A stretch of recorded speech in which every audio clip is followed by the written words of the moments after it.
and I'm the director of the Andrea Mitchell Center for the Study of Democracy. A lot has happened since we last came together at the center. I don't have to go into the details with you about what's gone on. We all know the various issues that are being faced right now. I think one consequence, though, of those issues is that many of us are feeling centrifugally thrown outwards into an ever more individuated and private digital reality. And to the extent that that's the case, I think we should practice and welcome more than ever situations that bring us back together as a community and allow us to think and reason together and contemplate how the future might be different. The Mitchell Center is centrally about promoting these types of events and situations. For those of you who are not familiar with what we do, you can look us up on the web and see the 10 or so different programs we run, all having to do, I think, with fostering intellectual and civic community. But when I look back at last year's programming, I can't think of any event that was more about fostering community than the first Conversations event that we had in October about environmental citizenship. And I feel as if that event that we had was wonderful for bringing together students and faculty, student groups, people connected to Penn, but also surrounding Penn and the broader community, local leaders and so forth. And I think that tonight, in effect, we're doubling down on this community building because not only is the same set of groups coming together again to confer, but this time we're asking what our very community's responsibility is with regard to Philadelphia and the surrounding world. So it's a chance not just to come together as a community, but to ask what we as a community at Penn and the broader surrounding area owe to each other, owe to the city of Philadelphia, owe to the larger world. You might think that these kind of conversations are happening all the time, but from what I can tell, they're actually quite rare, at least in the scale and organization of tonight's event. I want to thank the co-sponsors who have worked with the Mitchell Center to put on this event, the SNF Paideia program, Civic House, Penn Democrats, Gear Up Penn, and Penn AAPI Politics. Above all, I want to thank the 4 individuals who envisioned and organized this event from the beginning through now. Mary Summers, who's on the faculty at Penn in political science, Amira Chowdhury and Sumant Rao, who are undergraduates in the college, and Katie Rader, who's a graduate student and also a graduate fellow at the Andrea Mitchell Center. And as always, I also want to thank Matt Roth, who was instrumental to putting this event together. So with that said, thank you all for being here. I'll turn things over to Sumant. Oh, thank you, Dr. Green.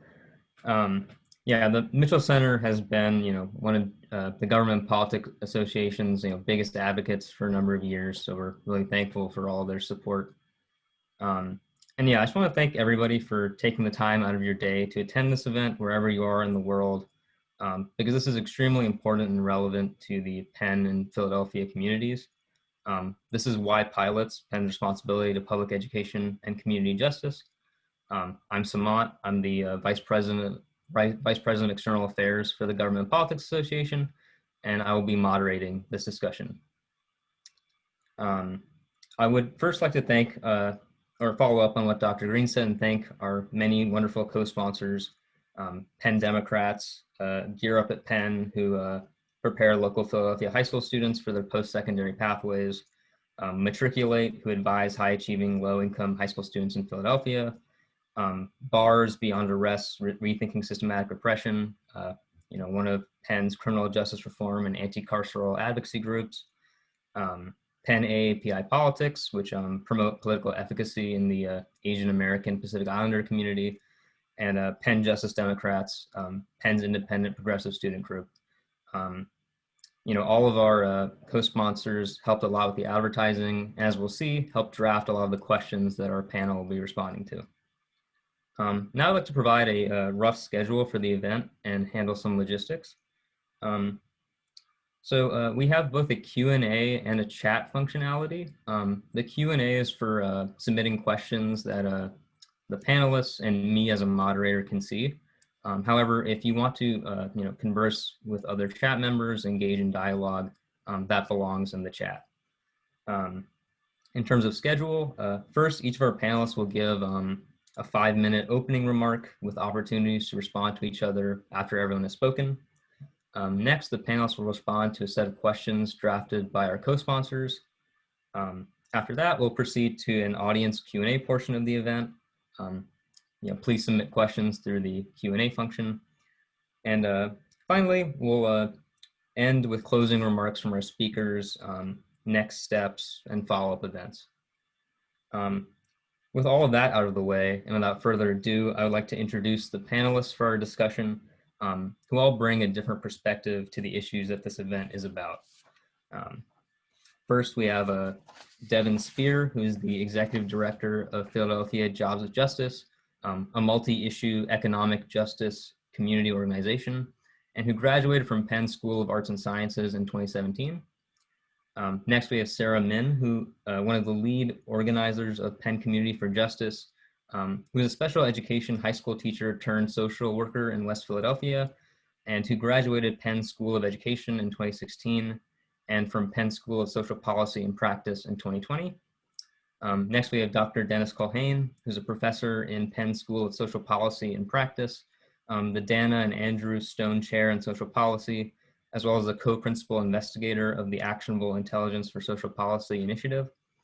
And finally, we have Rick KRAJEWSKI, who's the Democratic nominee for Pennsylvania House District 188, which represents West and Southwest Philadelphia, and who graduated from Penn in 2013. So before we get into the discussion proper, I'd like to get two things out of the way. The first is just a brief contextualization of the topic for people who are new to this area. And this is borrowed mostly from the Penn for Pilots petition that was circulated among faculty and staff. Penn is the largest private property owner in the city of Philadelphia, but as a nonprofit institution, it pays no property taxes on its non-commercial properties. The effect of that is that across decades and decades, it has not contributed to the tax base that funds Philadelphia's public school system. And for a variety of reasons in Philadelphia, as I'm sure will be covered in great detail in our discussion, schools in Philadelphia are underfunded and facing quite deep budget cuts. And so there's been an increasing push for Penn to pay what is called a pilot, or a payment in lieu of taxes, which would be a payment on behalf of Penn to the city, most likely to some type of public fund, a public education fund, for example. And this amount would represent a fraction of what it would be paying if it had to actually pay property taxes. For further context, Harvard, Yale, Princeton, Brown, Cornell, and Dartmouth all pay some sort of yearly pilot to their respective communities. The logic being that these universities rely on city services and also benefit from the prestige and allure of their communities. And so, one thing we'll think about is like, what would Penn be like without the West Philadelphia environment that it exists in? So particularly over the summer, there's been increasing activism around this issue. And like I said, the Penn for Pilots petition that was circulated among faculty and staff has currently 1,088 signatures. So there's mounting pressure.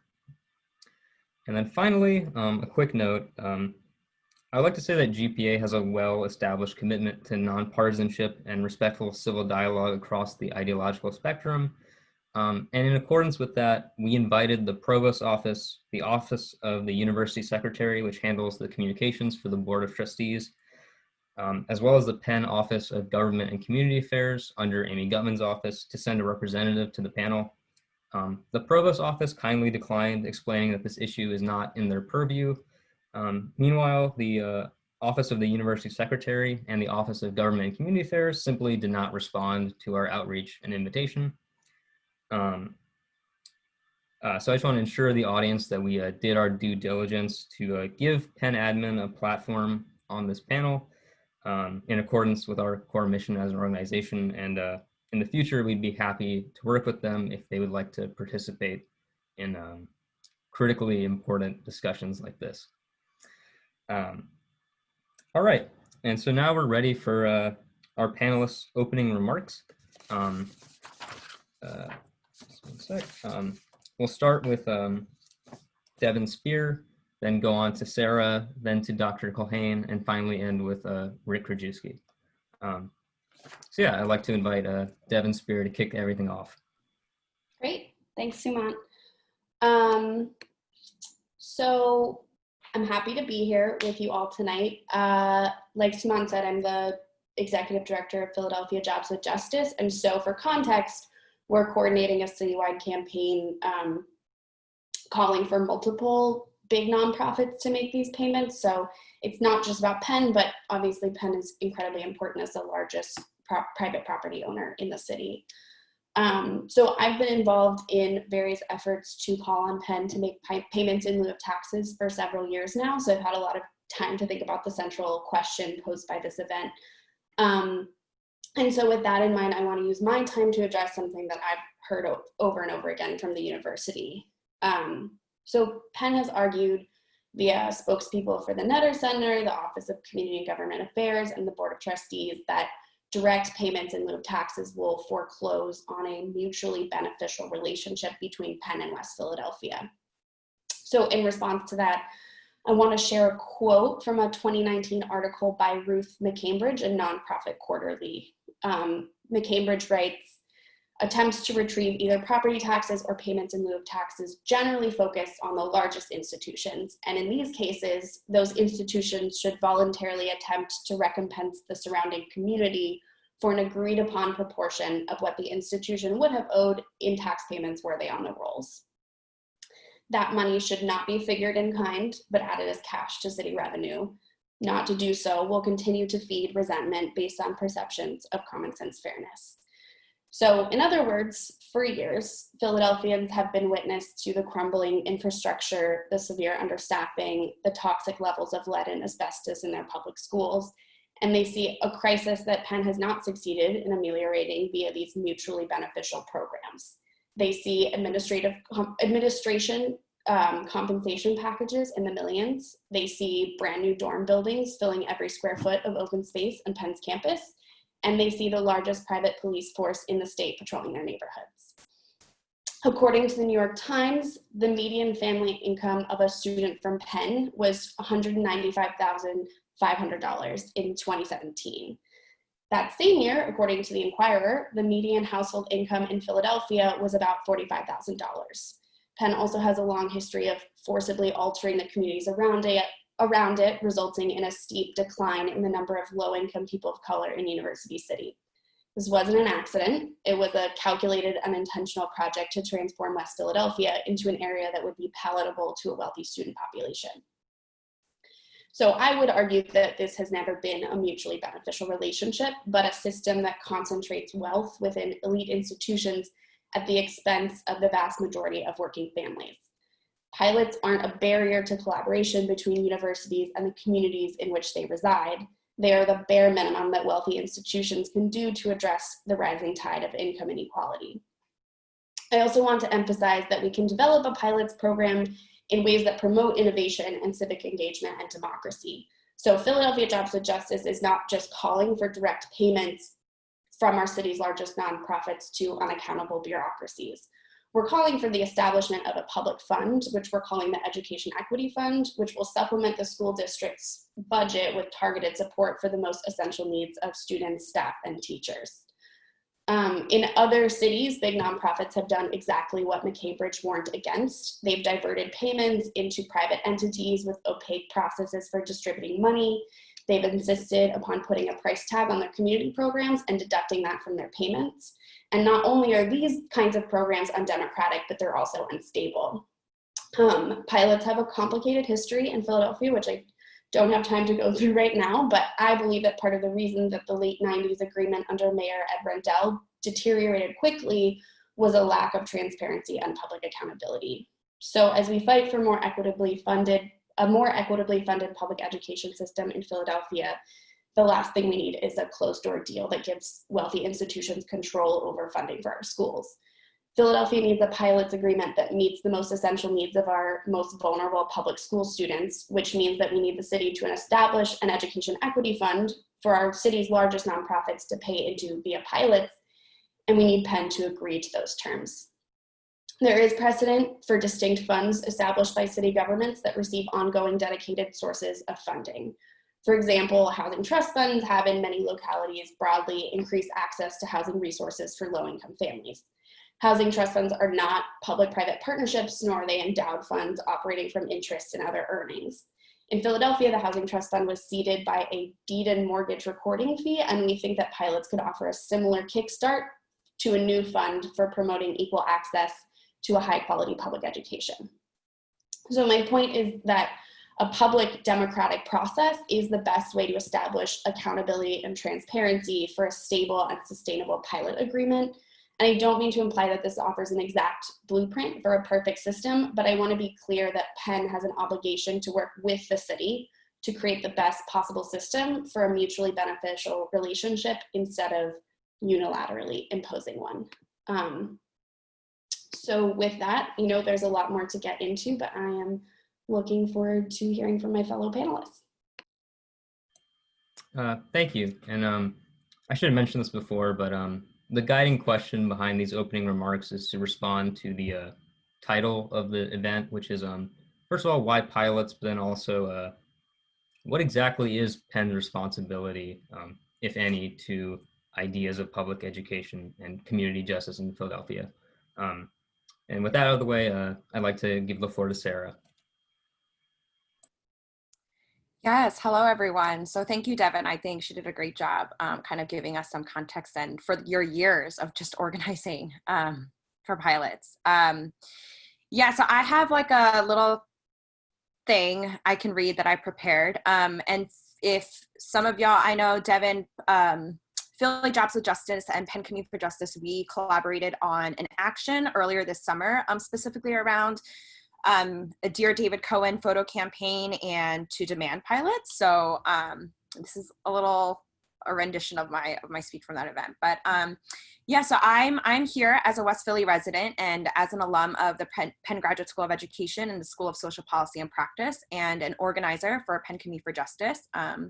And we are a group of Penn affiliates committed to holding Penn accountable around two main demands. And the first being that Penn pays pilots to help fund our Philly public schools, and two, that Penn institutionalizes police-free alternatives for public safety.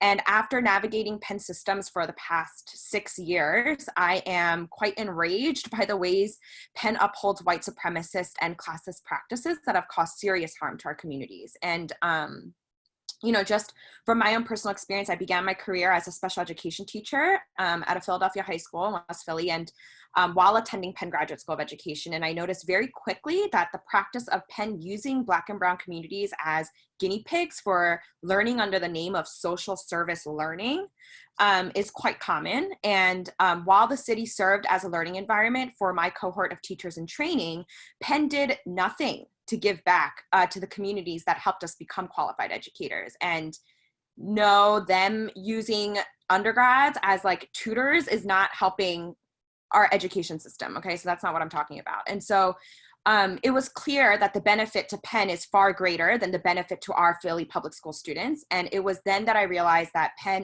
pilots was the only meaningful way to give back to the schools that Penn uses for its own benefit, and like literally the bare minimum that they could be doing. And then you fast forward, and I am a social work student under SP2, and one of my electives, I took a negotiations class last fall semester, and David Cohen actually came in as a guest speaker for that class. And for those who don't know, David Cohen is the chairman of the Penn Board of Trustees, so he has the most influential power in determining how Penn's budget is being used. And so I used that day as an opportunity to confront and ask him myself why he refuses to respond to the community demands for Penn to pay pilots. And he became agitated by my question. He raised his voice. He responded while like kind of aggressively, like pointing his finger at me like across the room and being like, well, maybe if we had an endowment as high as Yale's, then we could pay pilots, right? And I was just like, what? And then he had the audacity to then ask my classmates, literally he asked all of us, how many of you would be willing to have your tuition increased so that we could pay pilots? That's like verbatim what came out of his mouth. So I thought that was pretty ridiculous in how, he could say this when Penn's total endowment is $14.7 billion, not million, but $14.7 billion. And Penn currently owns $3.2 billion worth of property that is not taxed and grosses millions on that property every year. And so we know that Penn has more than enough for pilots, and the coercive message from this multimillionaire to students who are saddled with like hundreds of thousands of dollars in educational debt, that our only option is to pay more in tuition to see this basic justice being served, is false equivalency. And it's, I think, absolutely sick that a multi-billion-dollar institution would blame Philadelphian children, you know, one in three of whom live in poverty, for raising tuition and put the burden of remediating that on Penn students who are already deeply exploited financially by the institution. I mean, unless you're, you know, you already come from a high upper class family. And so, you know, we come from understanding that this is absolutely a racial and economic justice issue. And when wealthy mega nonprofits like Penn have tax exempt status and pay zero property taxes to support public schools, then they perpetuate the systemic inequity, right? And so as a former teacher in Philly, like, I have witnessed the heartbreaking consequences of underfunded schools. And many of my dear friends and colleagues being teachers, and we have teachers crying out, demanding for more counselors, social workers, secretaries. We have classroom walls falling apart and school buildings infested with asbestos. We're giving our public school teachers a bare minimum of $100 a year of school supplies, as if that's enough to cover basic supplies. Meanwhile, Penn is funding Penn Alexander, making it a pseudo-private school essentially, and which has predominantly served to enrich the lives of wealthy Penn affiliates and to fuel gentrification in West Philadelphia, right? And so, and you know, one thing that I really want people to know regarding the Philly public school and like kind of like how dire these circumstances are, like Philly's public school system actually once employed librarians in almost all of its 200 plus schools, you know, but today it's estimated that only 7 of the 215 schools have certified librarians on staff. And our city now has the worst ratio in the entire nation of school librarians. And research shows that students with access to certified school librarians perform better, especially in low-income areas. And so yet we're stripping our children away from full-time librarians, social workers, whoever else that can help create safer and richer schools. And if Penn were to pay pilots, they could do their part in funding schools that deserve more. And they absolutely do deserve more. And so, you know, at the end of the day, this is not about Penn not having enough money. It's about where they want to spend their money. It's not about scarcity, but rather about their priorities. And it's crystal clear that where Penn's priorities are, right? Penn right now has a $27 million budget for the Division of Public Safety in the Penn Police Department.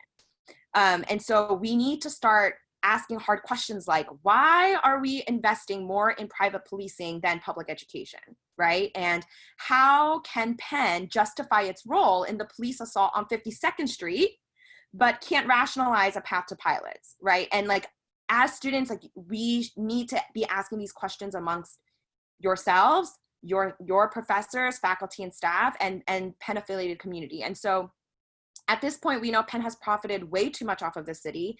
And so they have a moral obligation to pay pilots. And right now, you know, we have over 3,500 Penn and Philadelphia community members who have joined Penn Community for Justice online forum. We have like a Facebook group, which is how it started, to join this fight. And hundreds of them have supported our demands through direct action. And, you know, many others have joined the myriad of groups have taken up on this issue. And so, you know, one thing that I want to close with is that the greater Penn community has spoken, and we are ready for change. We've been ready for change. And Amy Gutman recently stated, quote unquote, Penn must address systemic racism and closely related economic, educational, political, and social inequities, quote unquote. And so, you know, I think it's time that we demand that these aren't just empty words, and that, you know, Penn shows that it's time to pay pilots.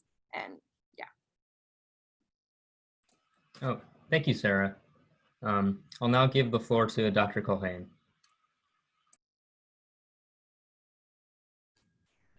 Thank you very much. And thank you to the sponsors of this panel. I'm really appreciative that we're having this conversation. You know, we're in a moment of reckoning in our country. And I think that every institution needs to examine who they are, who they come from, and their relationship to the communities around them. So I really appreciate this. And, you know, I'm sympathetic to the pilots initiative, and I signed the petition. but I am not here to represent the Pilots Initiative, and I do take issue with it in one important respect that I want to talk about. The proposal is essentially asking for a voluntary contribution, which would effectively be discretionary in terms of the amount that the school district and the city would get in terms of these payments. And, you know, of course, the city and the school district really can't plan their revenues based on voluntary and discretionary contributions. And as a social policy person, you know, I look to see what's the social policy remedy here. You know, nonprofit 501c3s, which is the IRS designation for colleges and universities, they get their tax exempt status on the basis of providing a service to the community, essentially a community benefit that is supposed to be commensurate with the tax exemption that they get. And that's particularly with respect to the core mission of our institution, which is education, research, and service. And I think that, you know, few people would probably object to the exemption on the basis of the education, research, and service mission of the university. And it's true, of course, we don't actually quantify what is the contribution of that benefit and whether, in fact, it equals what the tax exemption is.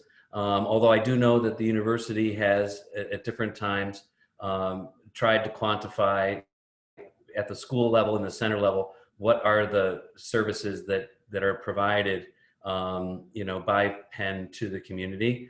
And also as well, of course, HUP, the Hospital of the University of Pennsylvania, which, you know, through its emergency room care for uninsured people, you could do some quantification of that, but in fact, the law doesn't require that there be a cost accounting of that type. But it seems to me there's a whole set of functions for buildings that are on campus that are not core to the mission of the university, and they don't provide any benefit to the community. I'm specifically thinking of the dorms, the dining halls, and things like the fitness center, and there are others. The public isn't allowed into these facilities. They function much more like membership organizations, where the fees are paid by members for the operation of those facilities. And it's more fitting to what is called a 501c7. It's another kind of nonprofit organization, and in Pennsylvania, these entities pay property taxes. So my suggestion is that the state legislature and the governor should revisit the blanket exemption that's given to colleges and universities for all of those functions that occur on their campus. Just because something's happening on a college campus, just because students are sleeping, doesn't mean it provides a benefit to the community. And so I think there's a reasonable alternative here, which is to segment those activities that are core to the mission of the university, that do have a demonstrable benefit to the community and to society, and pay taxes on the non-essential sort of secondary services. In part, it would also be a fairness situation in the sense that it would even the playing field with the other providers of housing, food, and recreation who are not on campus and are run by private, mostly for-profit entities. So I guess I would say that I appreciate the sentiment and the moral arguments behind the Pilots Initiative, but I don't see from a social policy perspective that it's a sustainable approach to providing ongoing revenue streams, and that we really need to look to the state and the governor to revisit the way we think about what goes on college campuses and universities. Thank you. Oh, thank you, Dr. CULHANE. And for our final opening remark, I'd like to give the floor to Rick KRAJEWSKI. Awesome. Thank you, everyone. My name is Rick KRAJEWSKI. My pronouns are he, him, his. I am a West Philadelphia resident, and I am the Democratic nominee for state representative in the PA House District 188, which includes the neighborhoods of West and Southwest Philadelphia. The neighborhoods are Spruce Hill, Walnut Hill, the Concessing neighborhood, Cobbs Creek, Cedar Park, and includes the entirety of Penn's university campus. I'm also an alum. I graduated from the School of Engineering and Applied Science in 2013. And while I'm extremely grateful for the world-class education I received at the University of Pennsylvania, as a working class Black undergraduate, it was immediately obvious to me how many resources were being centralized within our institution, while the greater community of West and Southwest Philadelphia suffered from divestment and university-sponsored gentrification. Children of CEOs, princes, and other elites walked campus grounds, while just outside of our bubble was, and still is, one of the most economically divided zip codes in our city, 19143. In the same geographic area, you have residents living in deep poverty, mere blocks from $500,000 houses.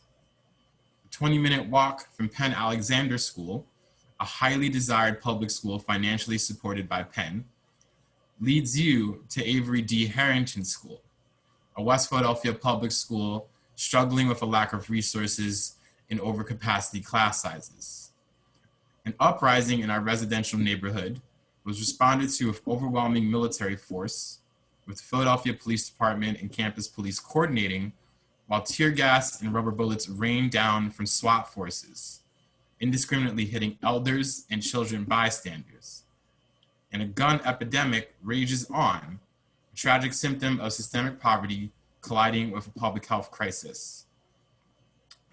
Incoming freshmen are often instructed to not stray too far beyond university lines. When I was a freshman, the boundary was 40th and Market. However, as Penn acquired more property and exerted more influence, that line was pushed westward.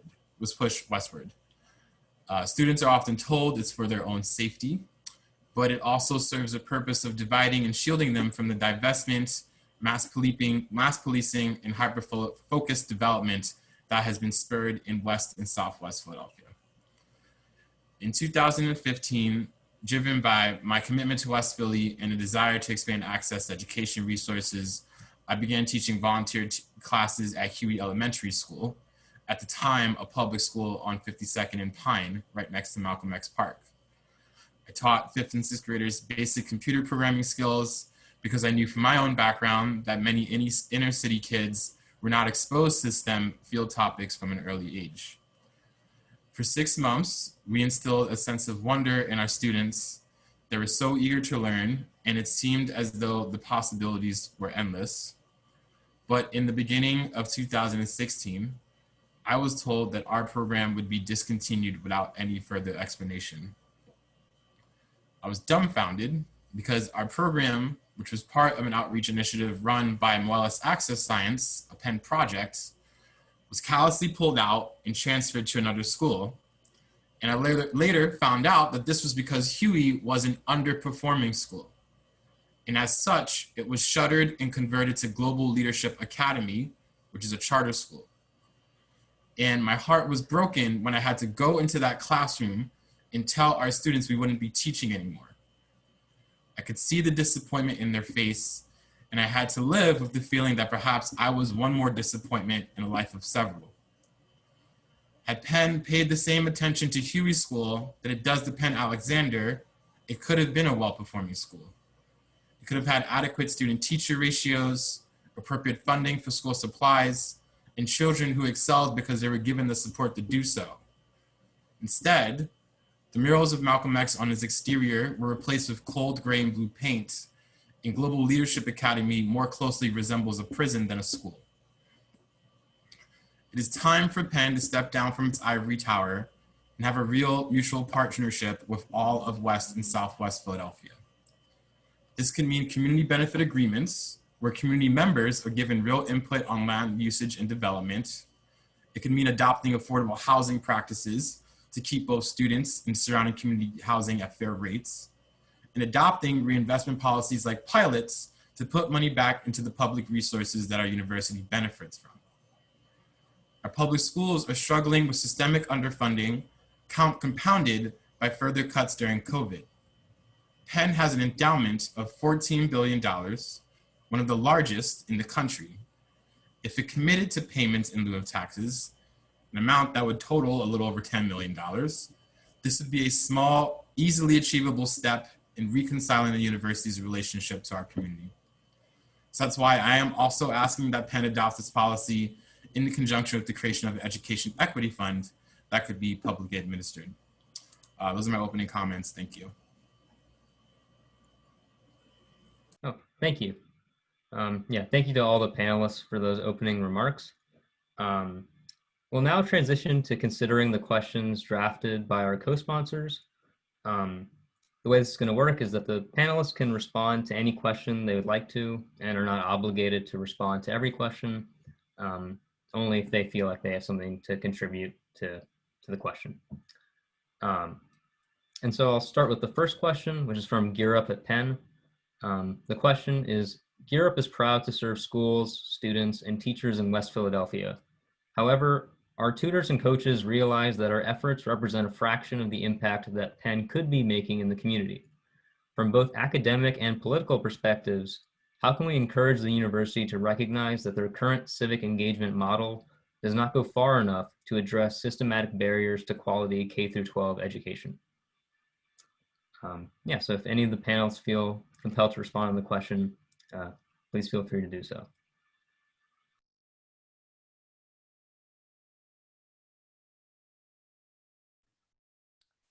I can start. Well, I think the first thing would be to definitely tell the university that programs run by private nonprofits will never replace funding that would enable the community to have well-resourced public assets, right? Like, so communities should have a sense of self-determination when it comes to the resources that they need or want to see in their communities. And we shouldn't be made to feel like we're asking for charity.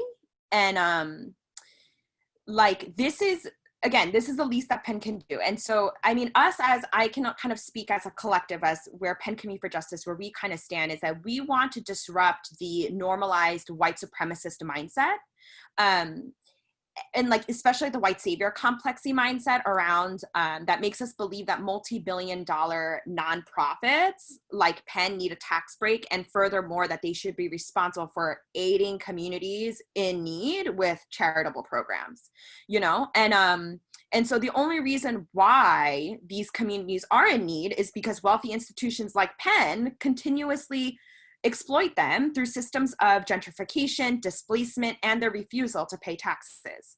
And so I think it's important for us to express all of this to Penn, and whether it's through events like the panel that we're having right now, whether it's through emails, petitions, joining an organization, or standing in solidarity during protests or other direct actions, I think this is how we can add our voices to, you know, a chorus that hopefully becomes so loud that Penn has no choice but to like listen and do what we as a community or an extended community demand.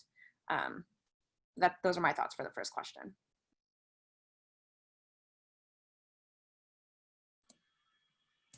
I'm happy to also respond. I think the question pulled something out interesting, which is that both academically and in terms of the institution, but also politically, I believe there's opportunities to push university to do more. I think as part of that, though, we have to think about how to make Penn accountable to priorities that aren't just about the university's own self-interest. And I think that is going to involve people that are stakeholders, people within Penn's community, actually using their positions of power to influence the university's priorities. There's a reason that in terms of the financial support that Penn gives, it's only to Penn Alexander, which is the closest public school to campus, and then Lee Elementary, which is a historic public school. However, there are several other public schools and just schools generally within the footprint of the university that could use that kind of support as well. But it's not clear to the university why it is in its self-interest to do so, so it doesn't. So I think there's a responsibility on us as people that are part of Penn's community, whether you're alumni, staff, faculty, whatever, to be able to push the university to be more in relationship with the surrounding neighborhood. I think that also involves us as people building real relationships with people in the surrounding neighborhood, because until we have that dialogue, we can't assume that the university will do so. So I think there's going to be like a relationship building piece of this that's important too. I think like we shouldn't just be having this conversation in the context of Penn, but like these kind of conversations in town halls should be held like in West and Southwest Philadelphia, where we even bring leaders of RCOs, of political organizations throughout the area, et cetera, to put their input into what should be done. Separate from that, I mean, politically, in terms of providing quality education, I think there's a lot that obviously Penn can be accountable to, but that we shouldn't minimize also the political misleadership that has led to the state of our public education system too here in the city. I mean, speaking on the state level, we've had a funding formula that has been inadequately funding our schools for a long time. They've been dealing with austerity cuts since 2008 under the Corbett administration. And you have generally a state tax code that leaves like millions, if not billions of dollars on the table. So I do think, especially Penn being such a big stakeholder in our city, has a responsibility to push the state legislature and other decision makers to actually reform our taxation code and our education funding formula to give some more resources to our education system. Yeah, I would echo that. I think that, you know, there was a really encouraging and interesting protest that happened last week with students from Overbrook High School and from Lower Merion High School.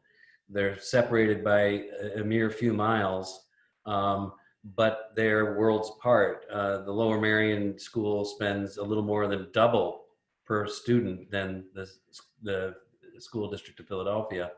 And but the students came together to protest the fact that this inequality, this stark dividing line represented by City Line Avenue, that just has institutionalized a very long-term inequity in public school funding. And we should be using as our institution, through research and through advocacy and through our own organizing here within our region, to force the state to assume much more of the responsibility for equalizing funding across these barriers, because nothing is more important or more symbolic and meaningfully to the inequality than the differential investment in public education.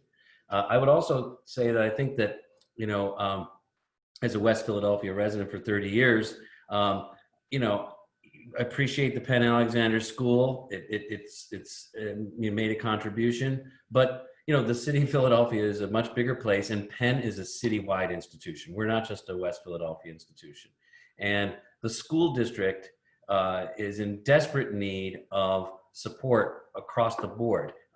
They used to have a fairly robust, for example, research and evaluation division. I would occasionally do research with them, go in there, and there was a whole wing of the school district that had dozens of people, and including PhDs who were doing research and evaluation and supporting the mission of the district. It's gone. There's basically no infrastructure to support the research and evaluation activities, or at least very minimal, in the school district. And that's a place where we could partner as well. And our institution could incentivize faculty engagement with the school district to help them in that regard, and help place students there, and provide really substantive support to the policy and decision making and teaching planning, curricular planning, et cetera, for the school district. And I think that that would be a most appropriate role for us to play. Oh, thank you. I would like to acknowledge an oversight on my part.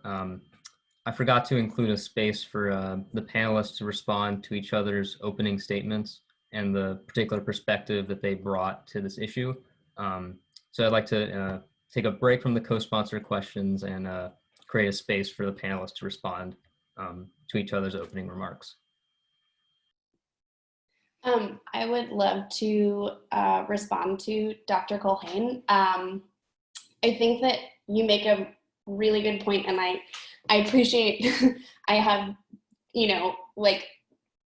wrestled with this question of like sustainability for so long that I like appreciate being able to have a conversation with someone who is also thinking about this complex question. And it also feels like there are pieces of this, like, what about the state funding formula, like this whole issue, and like why are public schools being funded by property taxes in the first place? There's like many layers to this beast of why public schools are so, why funding is so unequal, and like where this injustice comes from. So I think we're actually like more in agreement than it would appear, and that I do think that there is a state fight to be had. And I believe that Representative Chris Rabb is also working on something along the lines of what you're talking about, like taking a look at how nonprofit tax exemption operates at the state level. I think for me, as someone who's thinking about the Philadelphia perspective, I think that like the reason that we have been pursuing pilots is that there's precedent. You know, a number of times it's come up, why don't we go after the properties that aren't like tax exempt, or that aren't meeting the criteria for tax exemption in the state constitutional test? And I think that our perspective comes from a couple of places. First is the precedent. We know that pilots agreements are not perfect in many places. And in fact, like in Pittsburgh, their pilots agreement's pretty bad, right? We know that. And that's part of the like opaque public-private partnership situation. And we know that there is sort of like a gravitational pull in that direction with pilots agreements, which is part of that sustainability piece that you mentioned. But like to us, we want to be able to keep an eye on the sort of big issues while also addressing the fact that this is an immediate crisis. And so we're looking at ways that we can address this at a city level while also collaborating with people like Representative Rabb to keep an eye on those like higher level issues. But you know, students are getting lead poisoning, a teacher is dying of mesothelioma. We have this window in which students aren't in their school buildings. We don't know how much longer that'll last. It is like hypothetically an opportunity to remediate lead and asbestos, but we're not doing it because we don't have the money right now. And so, yeah, I think that the other piece, and I don't want to go on about this for too long, is that in some ways, like when you're talking about the city level, I think the state level argument, you make a really good argument. I totally agree with you. From a city perspective, I think that when it comes to the conversations that I've been having with folks in the mayor's office and folks in city council, is that like the part where having to litigate on the city level, the ways which properties are meeting the requirements for tax exemption, I think is like a burden that they're really resistant to. So I think, yes, totally on board from a per state perspective, but also like in thinking about how can we do this quickly to address the crisis the best we can right now. That's why we have continued to think that pilots is the best solution. But like, I think it's a very start. Like this is not like we win pilots and then there's justice for public schools. I don't think that by any means, and I appreciate you raising the like complexity of the various ways in which we are not doing right by Philadelphia's public schools. Thank you for that. And I agree. Like, as I said, I'm sympathetic to the pilots initiative as an interim measure, but I wouldn't want our energy and focus on pilots to detract from what could be a much more sustainable long-term solution. And we can advocate for both things. We have a potential state rep here on this panel. And in August, I understand that the state legislature actually has asked for a study of and re-examination of the tax exemption for 501c3s. So there is already action at the state level, I think, to begin to think about this. So we should do everything we can to support that effort because, I think that reasonable people would agree that just because it happens on a college campus doesn't mean it's a benefit to the community and therefore deserves a tax exemption. There are clearly certain things that are, more member focused, and we have provisions in the tax code for member focused or entities, and we should be paying our fair share for those kinds of services. And I think it's a reasonable compromise that the public would support. Obviously, the higher education industry in the state would have their lobbyists, fighting against it. But I think there are many communities across the state who would be impacted. But ultimately, to your point as well, I would agree that the funding formula for schools, which is relying on local tax bases, is fundamentally also a big part of this problem. And it would be in all higher education's self-interest to lobby for a change in the funding formula if in fact they also had some liability with regard to having to pay property taxes for those non-essential functions. So I think that all of this could sort of be pointing in a congruent direction. Thank you. Can I also say something? I just want to address Dr. CULHANE, you're at SP2, correct? Yeah, okay, awesome. So just to kind of like add on, kind of like what Devin's saying, and it's not like Penn hasn't paid pilots before, right? That's the other thing. It's not like this is a radical thing that they're going to be doing for the first time. I'm pretty sure there was a Daily Pennsylvanian article that came out this summer that kind of explained a history around how Penn was previously involved in pilots from 1995 to 2000, I believe, and they were contributing almost $2 million annually. And so this isn't like, and that is like pocket change to Penn, right? But that is pocket change that our district does not have. And so I just think like, because there was, some type of a public charity act thing that passed in the 90s that totally changed the tax exempt status for Penn, like that's what changed it all. And so it's kind of like, I think that this pressure, right, like this isn't an argument that Penn hasn't heard before.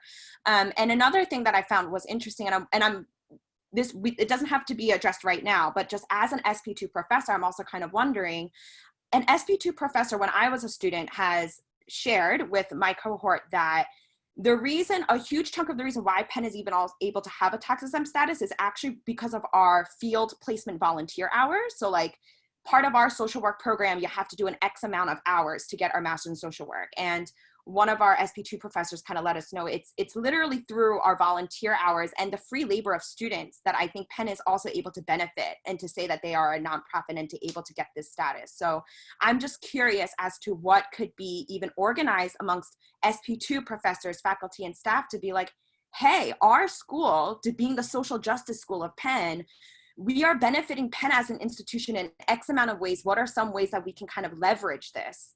And I'm happy to kind of continue that conversation off screen and off this panel, but just thinking of ways on how we can utilize the student and current staff power to make sure that we grow this pressure. In part to fend off the pilots' demands, the university has asked the schools and centers in the past to document the service that their schools provide to the community. And certainly SP2 is way up there because we have hundreds of students providing 3 days of free labor, 8 hours a day, all school year long, to community organizations, to your point. So SP2 is a big contributor to the service to the community. But as I said in my opening remarks, the law does not require that there be an actual cost accounting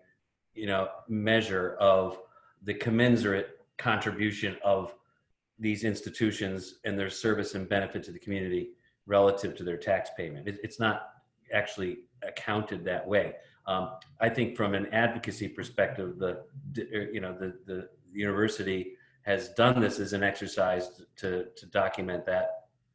But it really does, I think, more importantly, boil down to the principle and what is the spirit of the law and the intent of the law around a tax exemption. And I think we have a much better argument to make that there are absolutely very clearly certain activities on campus that provide no benefit to the community, which are solely to the benefit of the members of the community and should be treated just as other nonprofit organizations that are membership based are treated, and they pay property taxes.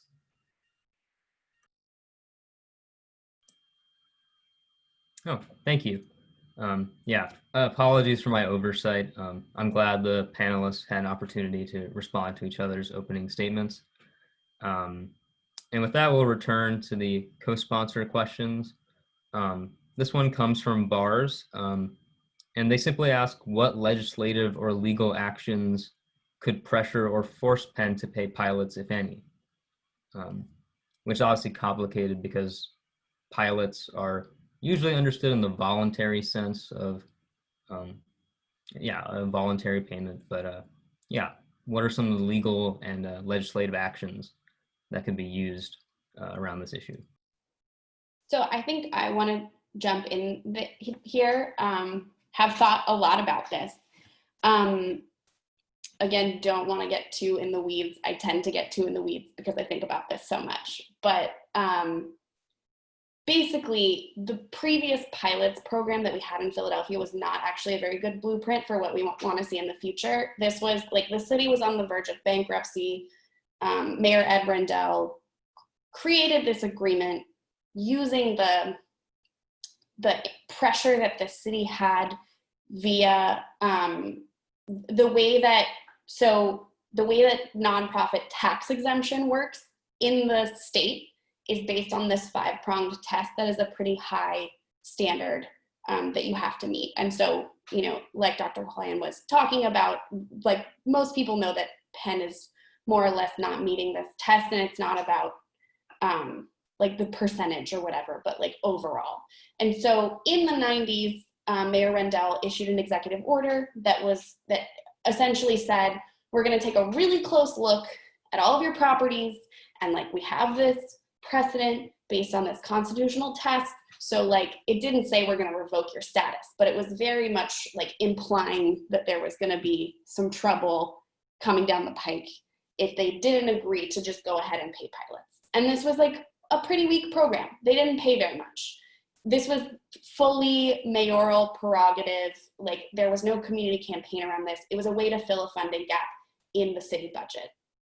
And so there have been a number of different, I think this is also a complicated issue. There are some disagreements on like where we are now legally. We've worked with a group of Penn Law students actually to look into like where is the legal status now in relation to like the way things were in the late 90s. Essentially, very, very simply put, we think that we could still do something like that. There was a Supreme Court case in 2012 that upheld the state's ability to revoke tax exempt status. This was like a religious summer camp, right, that lost their tax exempt status because they weren't meeting this test.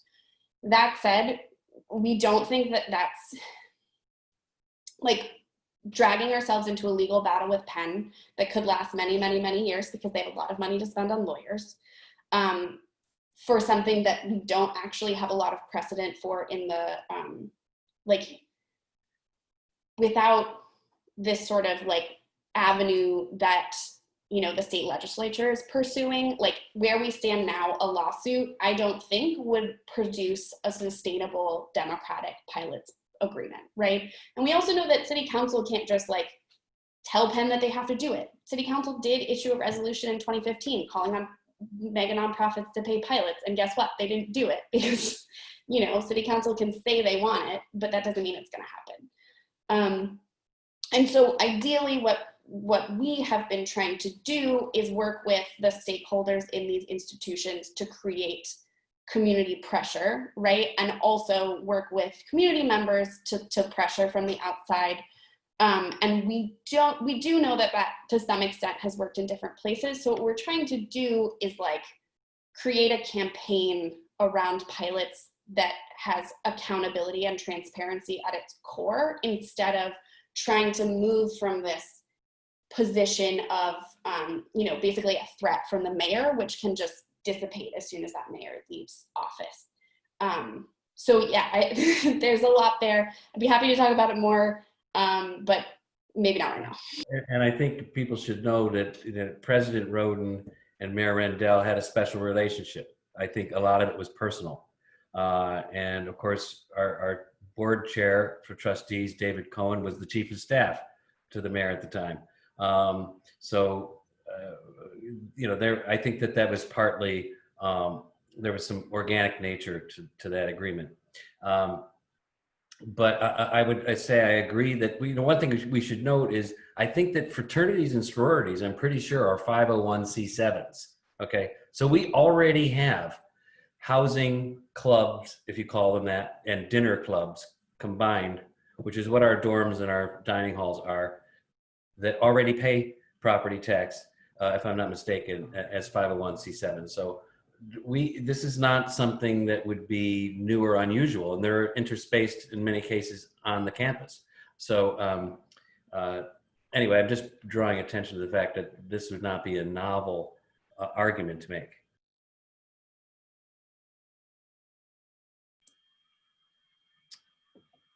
Yeah, there's no more responses to that question. I'll move on to the next co-sponsor question.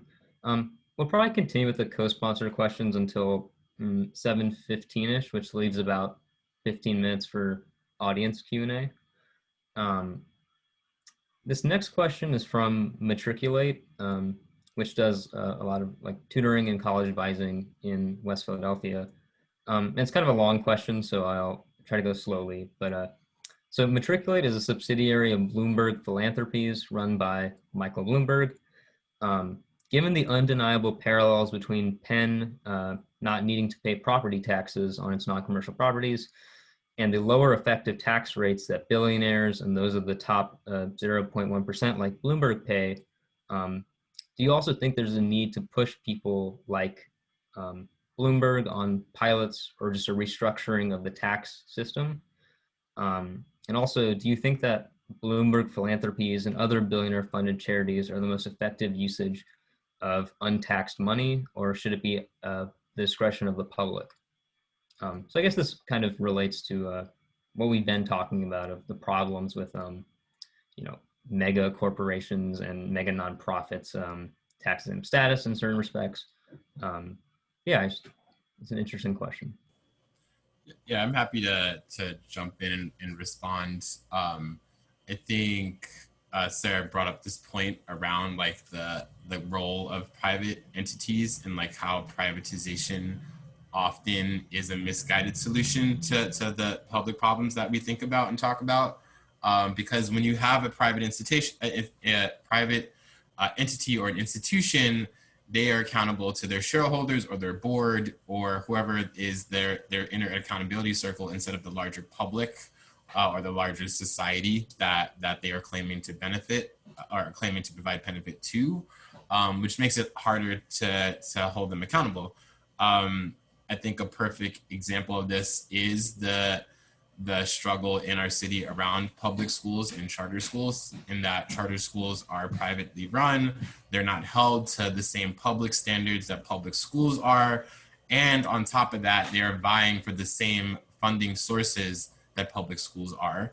So you have a private solution that has been shown to not actually provide better standards or better performance over public schools, that is sapping away resources, that is perpetuating the problem that it claims to solve. And you can see this same dynamic play out in other sectors where you have a private entity that has been established to try to solve a problem, but in actuality just serves to perpetuate it.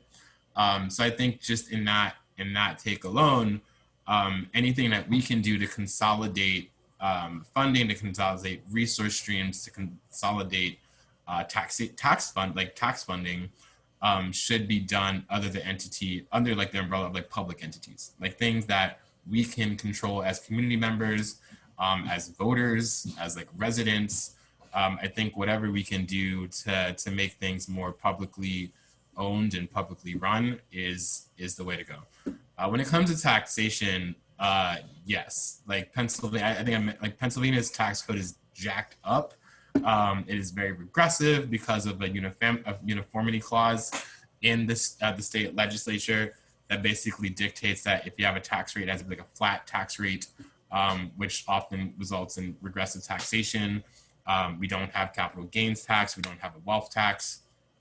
There is a loophole in our state tax code that allows corporations to technically be headquartered in Delaware, but not pay taxes, even though they do business in Pennsylvania. And so there, I mean, nonprofits, profits, corporations, all really like prey upon these different exploitations that are just like in our state legislature. So we absolutely need a restructuring of our tax code, so that we're just appropriately accounting for and like utilizing all of the money that flows through like our city and our state. You know, it ends up serving the interests of a few instead of the many. And I think that not just Penn, but like elected officials throughout the city and throughout the state have a responsibility in pushing for that change. Oh, thank you. So we have two more co-sponsor questions. The first one is sort of a synthesis of two groups' questions, both bars and Penn AAPI politics. And the question fundamentally boils down to, do you see a relationship between Penn's refusal to pay pilots and their surveillance of the West Philadelphia community through its private police force and its relationship with the Philadelphia Police Department? Obviously, this is really relevant to ongoing national conversations.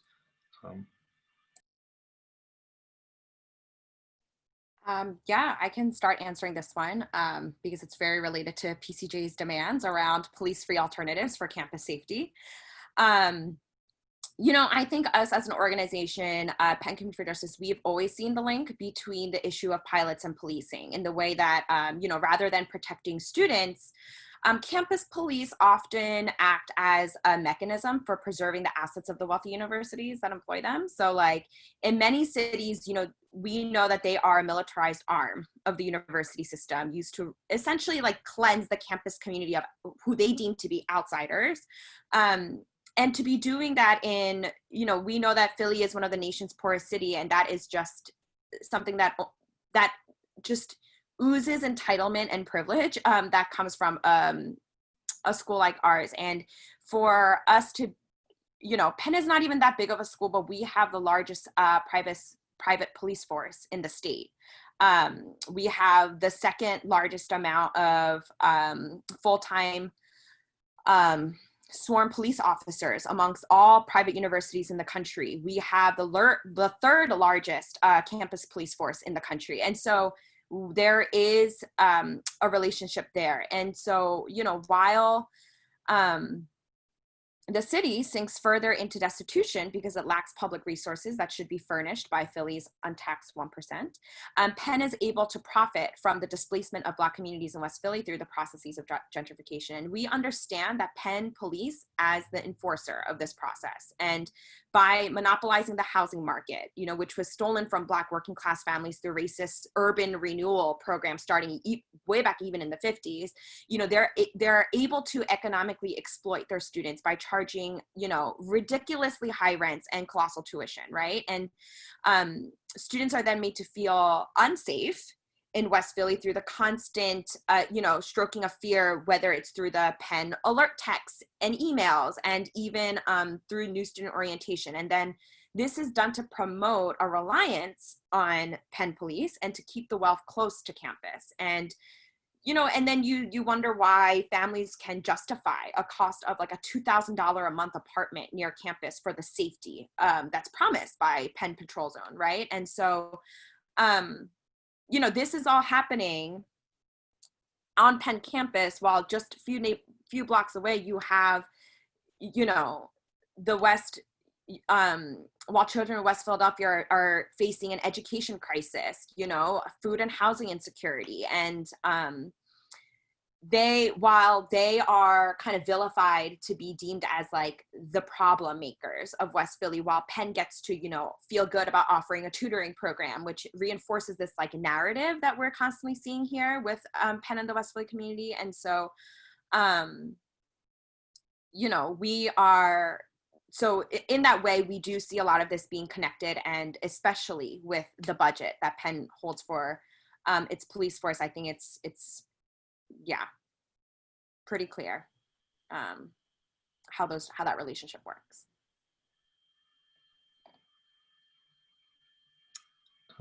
Okay, and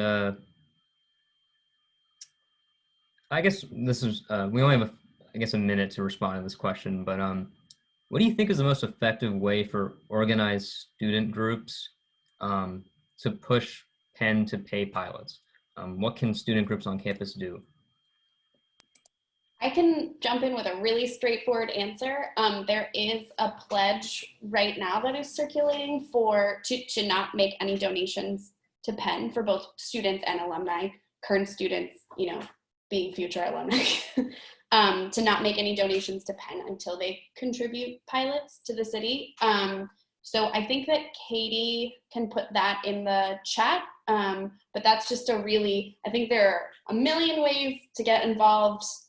We can, maybe follow up with some resources after, but I think that pledge is the most, and circulating that among student groups is the most direct way that I can answer in 1 minute.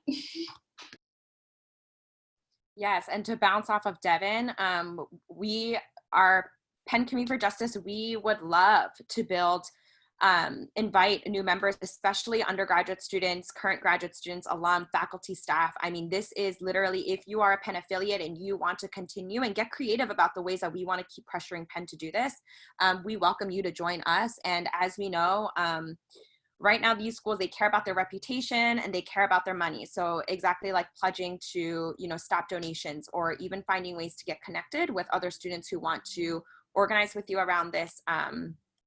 Yeah, we just encourage you to dive in, there's no right or wrong organization to get involved with. I just start, it's time to get organized, essentially. And I can put the links to our Facebook group and Instagram if you want to reach out and connect, and someone from our social media team will get back to you.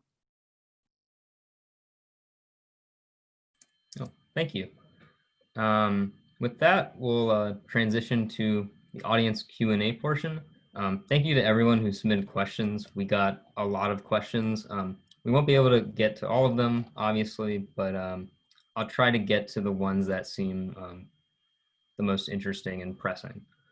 The first one is, what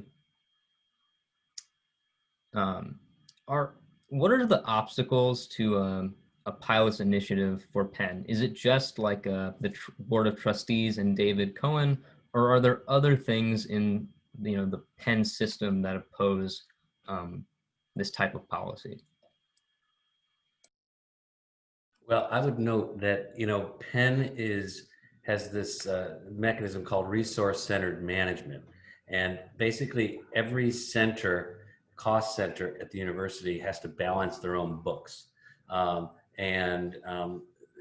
this has evolved over time, and but it's very much the major institutional prerogative, which means that there's not really as much central pooled funds available as might exist in a different organizational structure that other universities might use. So the resource-centered management means everybody has to stand on their own 2 feet, and there's not like discretionary money as much as there might be in institutions where the money flows from a central administration.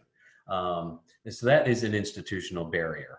But it also creates, a behavior, which is that although we're a nonprofit, every entity sort of has to run in the black and has to behave in a for-profit manner, even if they're not generating profits for owners or shareholders. It creates a set of behaviors where we behave in a for-profit way. I'll point to one that is particularly disturbing, which is that the university for many, many years had a 25% discount on its water bill, like other nonprofits in the city. And a couple of years ago, the city council required that if you were going to retain this 25% discount on your water bill, you had to meet the city's fair wage requirements, which is that your employees and your contractors had to pay living wage, $15 an hour wage. And my understanding is that the university did the math, and they found that if they had to raise the living wage to $15 for their contractors, particularly the private security organization on campus, that it was going to exceed the cost of the water bill. So now they're just paying the water bill. Well, that's a for-profit type behavior where they're making a maximizing revenue, minimizing expenses decision, which I understand. That's what an institution does. But think about the value it would have created for these the security guards on campus if their wage was increased to $15 an hour at a minimum, and the benefit to their families and the things that they could do. That would have been the nonprofit decision. It's probably marginally more expensive to pay the living wage as opposed to the water bill, but it's a dollars and cents decision.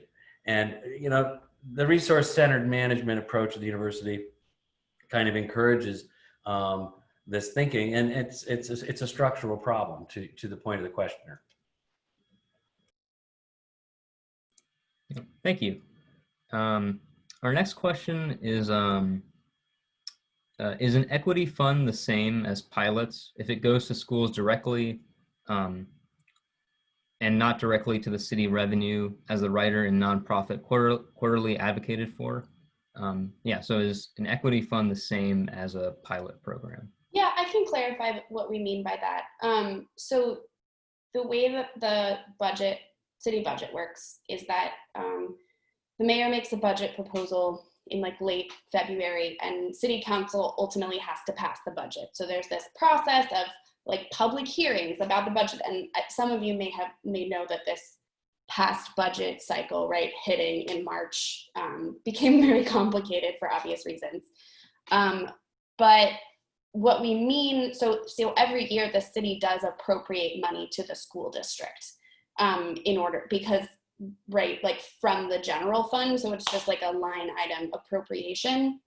And so what we mean by an education equity fund is a way, we want to establish a way to bring in new revenue for the school district.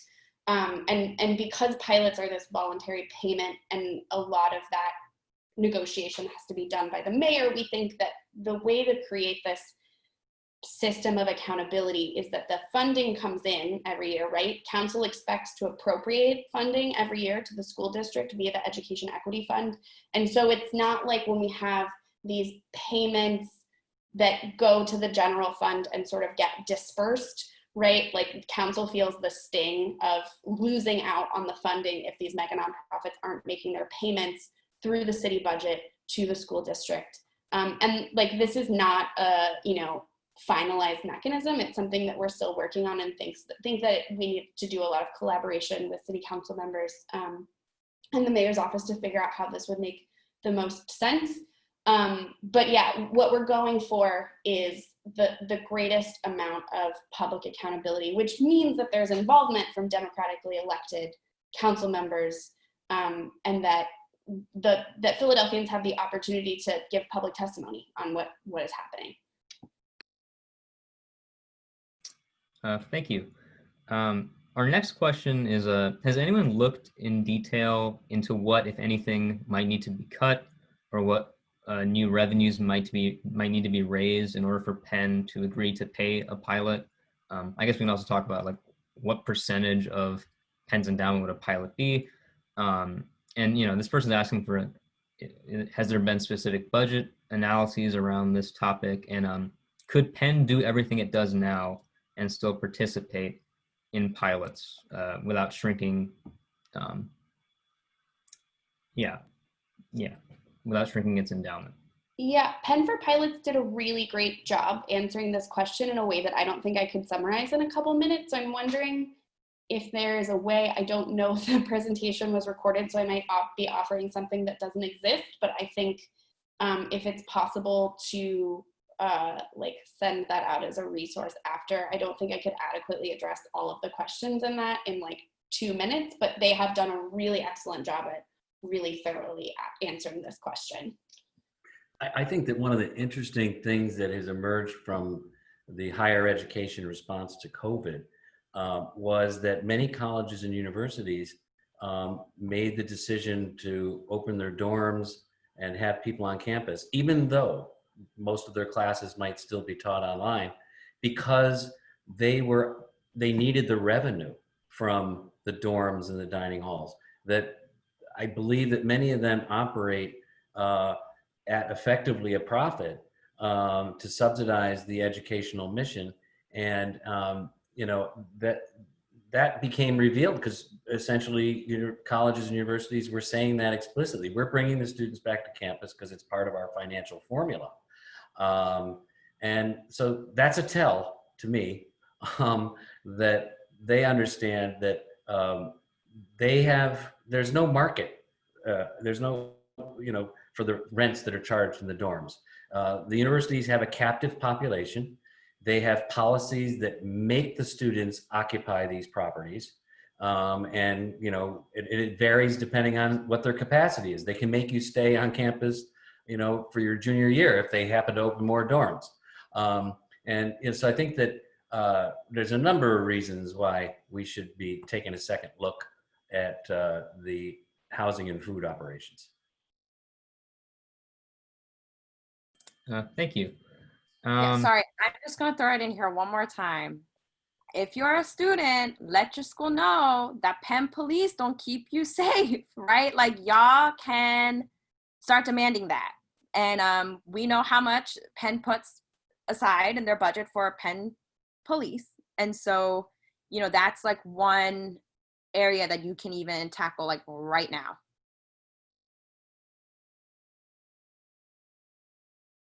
Thank you. And I think, we have time for maybe one question. And I think this is a pretty good question to end on, which is, how might we in the community at Penn and in Philadelphia make the political argument impossible for pilots, impossible for Penn to ignore? And I guess a better question is that even possible? Is there sort of an endless resistance by Penn administration?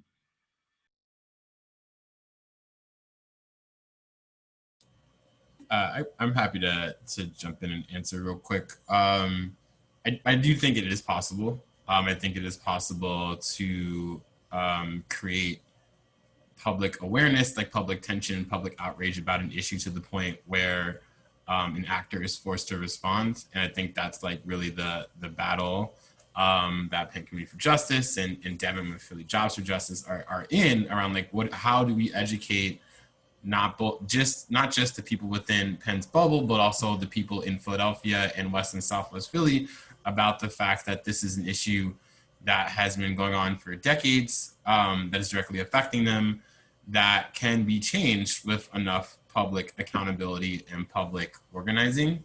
And I think that for us and for all of us, people who care and people who like are also invested in this as Philadelphians, our job is to continue to spread the word, to continue to take actions in the ways that we can, and to do whatever we can to make sure that people in positions of power are willing to do the uncomfortable thing. I think that's also something, right, as part of this campaign that needs to be done is like agitating folks who have the ability and responsibility to take action and compelling them to do so. Whether that's the board of trustees, whether that's faculty, whether that's powerful professors or other folks within the institution. There are lots of people who aren't watching this panel who should be. There are lots of people that are decision makers in generally Penn's agenda as a university that can do something about it. And I think it's the goal of anyone who's a supporter of this campaign to make it clear to them that they have to do something about it. Oh, thank you. And kind of in line with that last question, I'd like to invite the panelists to give sort of brief closing remarks. Obviously, we don't have a lot of time, so if it could be focused around further resources, follow-up events, and next steps, that'd be great. So So Philadelphia Jobs with Justice is organizing different teams at different institutions to call on, the largest nonprofits to pay pilots. But the Penn team, which PCJ is a member of, we're sort of like working with a lot of groups and a lot of different people. We're having an info session that sort of gets, I think there's a lot of stuff here we haven't been able to answer. And so we're going to be getting a little more in depth about like the history of pilots, how we're framing this campaign, all of these different things. So I can Katie just put the link to that in the chat if you want to learn more. Yeah, and regarding Penn Community for Justice, I shared the Instagram, the Facebook page, Facebook group. Y'all have the email now, the Penn Community #4, justice@gmail.com. Again, we are a new group that kind of formed right after the May 31st Penn assault on 52nd Street. And so we kind of formed online in June. We started, organizing with direct actions in July. So there's definitely, folks are welcome to join. And we just had a new member orientation last night, but that doesn't mean like we don't want to welcome you and include you in our efforts. And I don't want you to think that you need to, like the expectation is for you to be on the streets with us for every action. There are multiple ways to get involved. We have a writing and research committee that's been helping with a lot of the articles that we've been wanting to post. We have a social media team, if that's kind of your thing. We have multiple projects going on. We have a petrification project that we're trying to do specifically on Penn's gentrification to West Philly, and just so much more. I can't really think of it on the top of my head right now, but if you get in touch with us, we will definitely keep you on the loop for that. And yeah, we also just got, we are able to become an undergraduate group, a student group on campus. And so if you're an undergrad student, find that. I'm an alum, so I don't know how that goes, but yeah, please get in touch and get involved.